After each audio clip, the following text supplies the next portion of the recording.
So now that we have pretty much everything UI-wise where we want for the power-ups, I want to go ahead and give an effect that happens when you walk over it.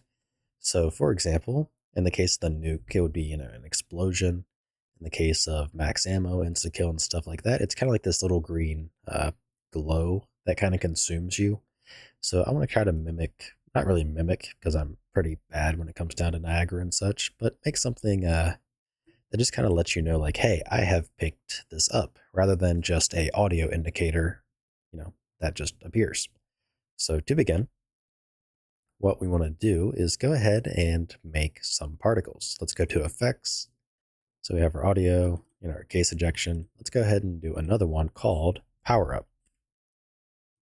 So in here, we want to go ahead and make a new, uh, yeah, we could get away with just making a Niagara system for this. I'm not really too concerned. So let's do a Niagara system. And we'll use let's do blowing particles. So let's name this one ns underscore, let's do just power up underscore picked up. And this one will be kind of like our generic one for everything but the nuke.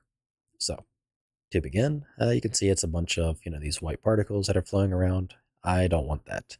So my idea is we're going to reuse the hue material, which is that kind of like that green glowing warping material. And we are going to use a sphere that we're going to scale over like maybe a half second or so, because it does go, it comes and goes pretty quick. And yeah, that's kind of about it. It's just going to be a single particle.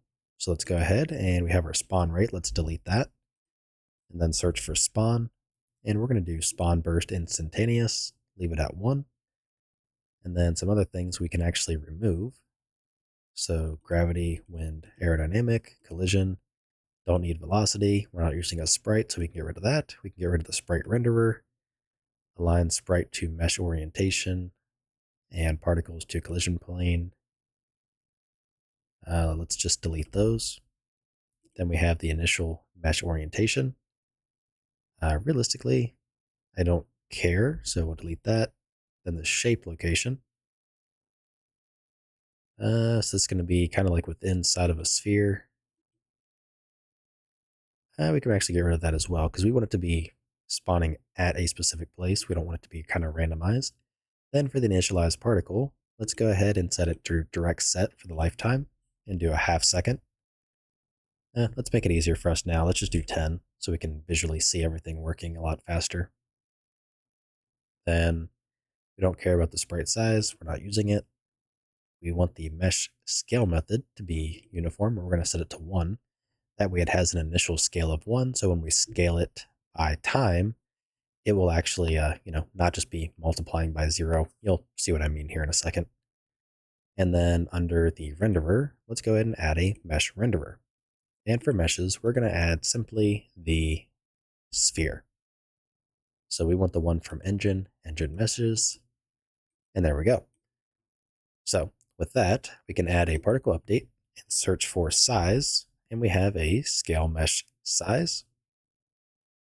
Now for here, we want to go ahead and change the scale factor. So you can see here's the initial mesh scale. So if we had it set to 0, then we added this, we're going to be scaling numbers by 0, making them 0. So that's why we had to set it to 1. So here we want to go to scale factor, and I'm going to search for float because I want to make a vector from a float just so we're not having to deal with X, Y, and Z. Instead, just one, value. And then for the float, I want to do a float from curve and basically scale from a value of 1 to, say, a value of 10. So you can see now it is getting bigger. And it happens over the duration that we define, which is 10. So let's bump this down to like half a second. You can kind of see how it's working. And we really just need to set the, what do you call it? The lifetime. So let's go ahead and, so loop duration is 5. Let's just do 0.5. Let's set the lifetime as well to 0.5. And you can see how it's scaling much more rapidly now. So in our scale mesh size, let's leave it there. And actually, let's change the initial size, which is 1. Let's shoot a 0.1. So it starts out a lot smaller. So we can get kind of an idea as to how big this actually is. So when we place it, that is the overall size. So let's put it somewhere like that to kind of simulate roughly what it's going to look like. So this is a one-sided particle. So we need a two-sided material. But that kind of gets the point across. So now that we have that, let's go ahead and enable material override and just add ourselves a material. Now we want, not really, but we're going to use this hue material. Kind of curious what the hue shift is. Will that work? No, that looks like crap. Then again, ours is probably going to look worse, but let's go ahead and go to our hue master material. And because I know I need to make changes, I'm going to duplicate it. And this one will be the Powerup underscore pickup hue. So let's open that and begin. So first off, I do not care about this whole like size opacity thing realistically. That would be kind of cool to have it, rotating about, but the main thing I want to focus on for starters is make it two-sided. So that way we can see things from both sides. And I want to get rid of this gradient here because it's on a sphere. I want it to wrap around. So let's just plug in the red channel to this top multiply. And that you can kind of see we have that effect all around a little bit better. So let's go ahead and apply it and just kind of, see as we go. So pick up hue. And that's kind of the overall look. Now, I don't know if we can make the mesh always face the camera. It would be kind of cool if we could. But it's also probably not a bad idea to, let's see, what else? We can delete these, not needed. I still like having them move.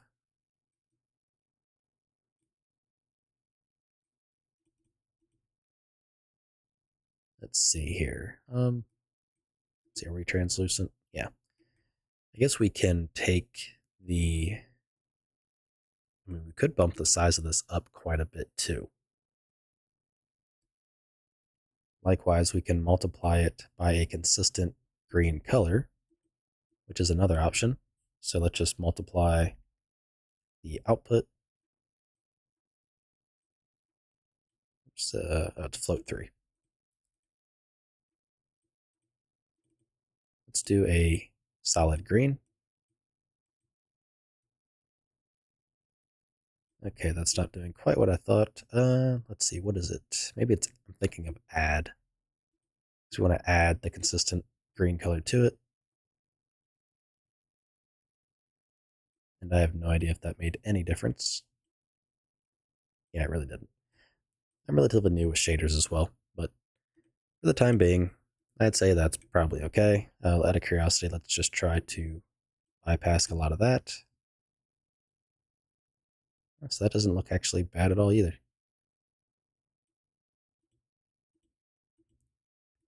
Yeah, I actually kind of like that. All right, that'll work. So we can get rid of all of this, like so, and just clean it up by moving stuff a little bit closer. Like that. So we now have our Powerup pickup hue. Okay, so now we just need to focus on the size, which I think that's probably okay for now. So that's just kind of like our default particle size. And when we walk into it, we get that kind of effect going, which I think is kind of neat. All right, so let's delete that and go back to our Powerups module.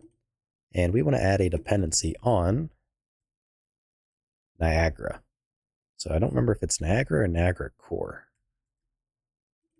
Let's see, because I think we use it in here. Okay, so we're using just Niagara. All right, so we have that as a dependency. And now in our PDA underscore Powerup, we want to go ahead and add to our visual section here, we want to add a T soft object pointer to a U Niagara system. I think it's a Niagara system that we have to use with this. So let's call it the pickup particle and forward declare. Okay, so let's see. How exactly did we do this in the weapon module? I do apologize, it's been a little while. So we should have something regarding, yeah, so it's a U Niagara system. And then to play it,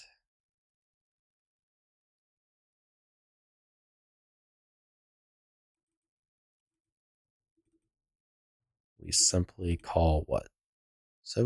Okay, so that's just using a normal Niagara system in general with it.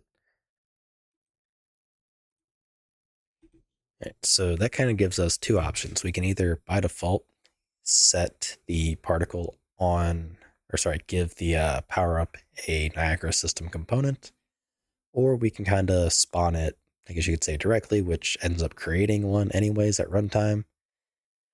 I guess it's one of those things where it's really not too big of a deal. So I'm not too, overly worried about it. So let's just kind of continue. So we have our particle, wrong file.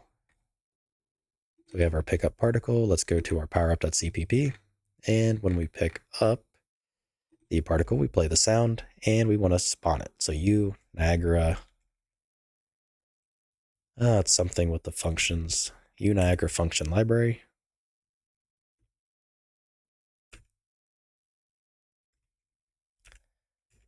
Let's go ahead and include it. So spawn system at location, pass in the world. Then the system template, which is the Powerup data, pickup particle, pickup particle.get, then the location. So get actor location.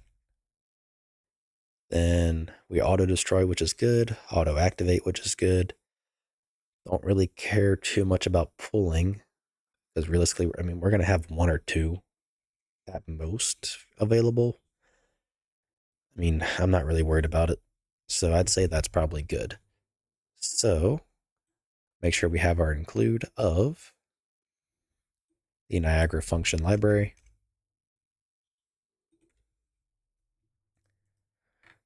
And yeah, let's give it a try. So let's restart the editor, recompile, and relaunch. Okay, once we're back in the editor, let's go ahead and open up our data assets for the power-ups. So we're going to do double points, insta-kill, max ammo, and in our case, we're also going to do nuke. However, we're going to be swapping it later for the nuke. So the pickup particle is going to be our pickup particle. So let's go ahead and set that. I should rename this to a different category now that I'm thinking about it. And save all. So now, hopefully we should have that spawned when we get a pickup. Let's pick it up. Insta-kill! Alright, that is definitely not getting cleaned up.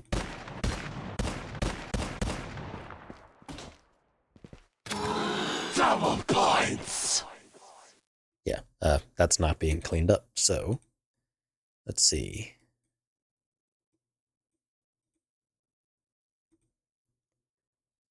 Zero 0.5.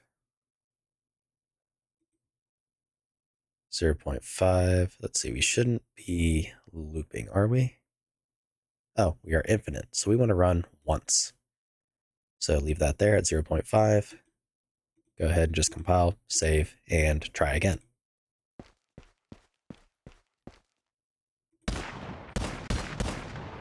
Okay, so let's pick it up. And there we go. I'm curious what happens when I actually run through it. So when you run through it, you really don't kind of see it. I'm curious about just walking. So we might need to increase the rate at which it goes. Okay, so it happens when we walk, so we can see it there. So let's go to our scale mesh size. And let's go ahead and, yeah, we can bump it up to like, we'll do 12 just to make it grow a little bit more, so it'll grow a little bit more rapidly. And at the same time, let's make it just grow faster. So instead of it being at 1, let's do 0.75. So it gets there even quicker. Actually, screw it. Let's set it back down to, we'll leave it at 12. So you can kind of see it's going at a faster rate. So let's compare. So sprint. And we were able to see it quite clearly. So I am satisfied with that. All right, so let's go ahead and save, and I'd say we are good to go. So we now have it set up to where we can, use our particle as our pickup. So next question, why am I locked at 60 all of a sudden? Kind of weird. But anyways, that's going to be all for this video. I just wanted to go ahead and have a visual indicator of, okay, this happens when you pick up something. So let's try really quick as a client. Yeah, so I am locked at 60.